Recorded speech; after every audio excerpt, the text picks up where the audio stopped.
Hi, I'm James Surowiecki for the Business Pages. In my last column for the magazine, I wrote about the ongoing war over sports betting in the United States. Now, sports betting is a curious phenomenon in the United States. On the one hand, it's enormously popular. In fact, it's estimated that more than $300 billion is wagered on games every year. But the actual take at sports books in Las Vegas casinos, where sports betting is legal, is a little less than $3 billion. What that means is that only 1% of sports bets are legally on the books. The rest of the money is wagered by people who are actually breaking the law. That's because sports gambling is illegal in the United States, with the exception of 4 states: Nevada, Montana, Delaware, and Oregon, which the federal government allows to offer sports gambling. Now, 2 years ago, New Jersey tried to join that group. In 2011, the citizens of the state actually passed a constitutional amendment legalizing sports gambling. Then the state legislature went ahead and passed a law to the same effect.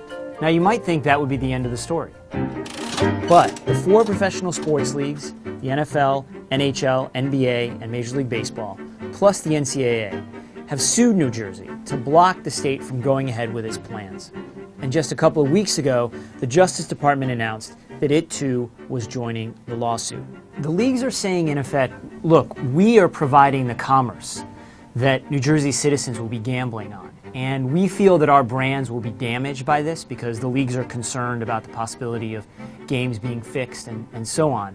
And so they're saying we have a real stake in stopping this from happening. New Jersey, by contrast, is arguing that the federal government does not have the authority to constitutionally draw these weird distinctions where some states are allowed to gamble and other states are not. Now, there's actually been progress in this case. Oral arguments in the case were heard on Thursday, and there's some expectation that we might have a decision in the case as soon as early March.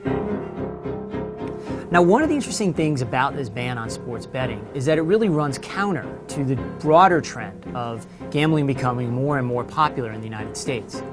Gambling is now ubiquitous in the U.S.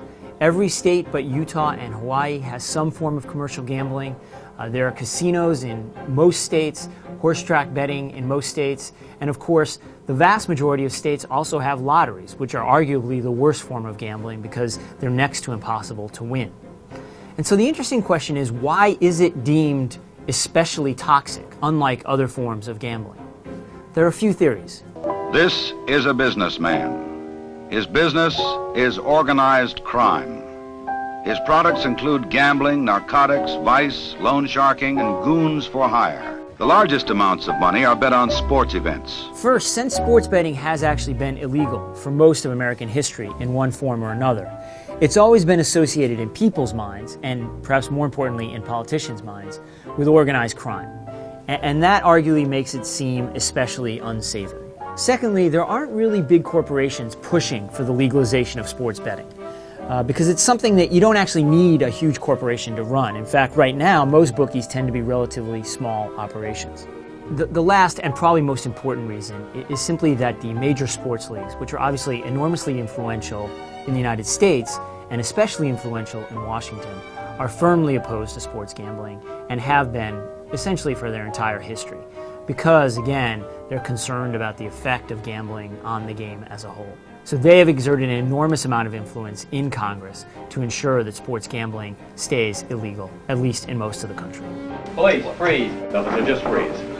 Now, there is a real irony to this, because while the leagues are so firmly against gambling, it's also clear that betting actually drives a large part of the interest in sports. And in fact, betting is actually integral to sports fandom in a lot of different ways. Williams would tie it with a 3. He does! Now, my interest in sports betting is not actually entirely theoretical. I don't bet with bookies, but I do almost every year go to Las Vegas for the first 2 rounds of March Madness. And typically I'll go to Caesar's Palace, where there are 4 giant television screens showing every game that's on, and basically would just stand there for hours on end, soaking up the games and betting on most of the games that take place in those first 2 rounds. And I think what makes it so great is that the Vegas point spreads are typically exceptionally accurate. And what that means is that you don't really know towards the end of a game who's going to win, who's going to cover the spread or not. And as a result, every basket, every shot, every miss, every make, they all just have this incredible energy and kind of meaning to them. And I think that helps explain why sports betting can really be so compelling. Now, the truth is, if the federal law is upheld and New Jersey isn't allowed to legalize sports betting, I envision continuing to go to Vegas for March Madness for many years to come. And I'll be glad that at least Nevada has been exempted from what, to me at least, seems like a pretty illogical and irrational ban on sports betting.